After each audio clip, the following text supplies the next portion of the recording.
1 Samuel chapitre 4 La parole de Samuel s'adressait à tout Israël. Les Israélites sortirent à la rencontre des Philistins pour les combattre. Ils installèrent leur camp près de Ben-Ezer, tandis que les Philistins campaient à Aphek. Les Philistins se rangèrent en ordre de bataille contre Israël, et le combat s'engagea. Israël fut battu par les Philistins qui tuèrent environ 4000 hommes sur le champ de bataille.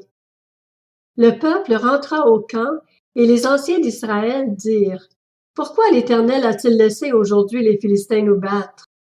Allons chercher l'arche de l'alliance de l'Éternel à Silo, qu'elle vienne au milieu de nous et nous délivre de la domination de nos ennemis. » Le peuple envoya des messagers à Silo, et l'on apporta de là-bas l'arche de l'alliance de l'Éternel, le Maître de l'univers, qui siège entre les chérubins. Les deux fils d'Éli, Ophni et Phiné, étaient là, avec l'arche de l'alliance de Dieu. Lorsque l'arche de l'alliance de l'Éternel entra dans le camp, tout Israël poussa de grands cris de joie, et la terre en fut ébranlée.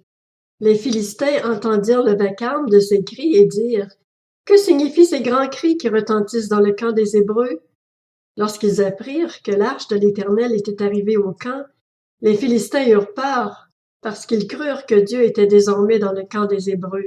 « Malheur à nous, disaient-ils, car ce n'était pas le cas jusqu'à présent. Malheur à nous! Qui nous délivrera du pouvoir de ces dieux puissants? Ce sont eux qui ont frappé les Égyptiens de toutes sortes de fléaux dans le désert. Fortifiez-vous et soyez des hommes philistins, sinon vous serez esclaves des Hébreux, comme ils ont été les vôtres.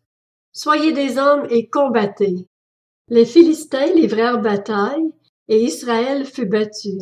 Chacun s'enfuit dans sa tente. La défaite fut très grande, et 30 000 fantassins israélites furent tués.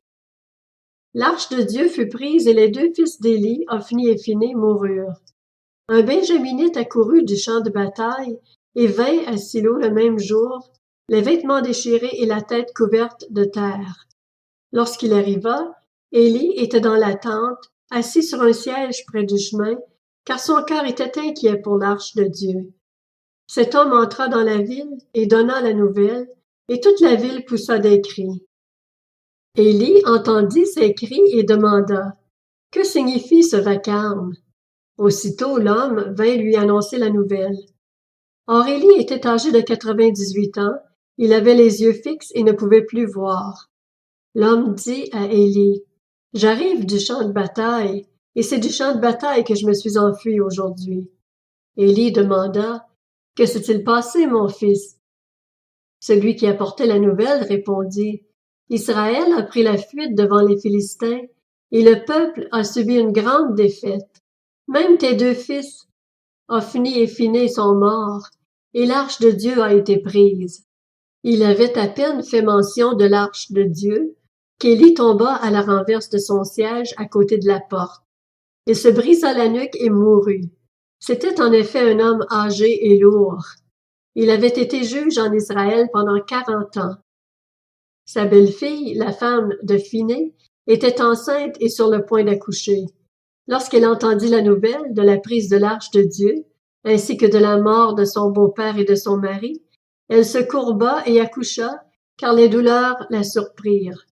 Comme elle allait mourir, les femmes qui étaient avec elle lui dirent: « N'aie pas peur, car tu as mis au monde un fils. » Mais elle ne répondit pas et n'y fit pas attention.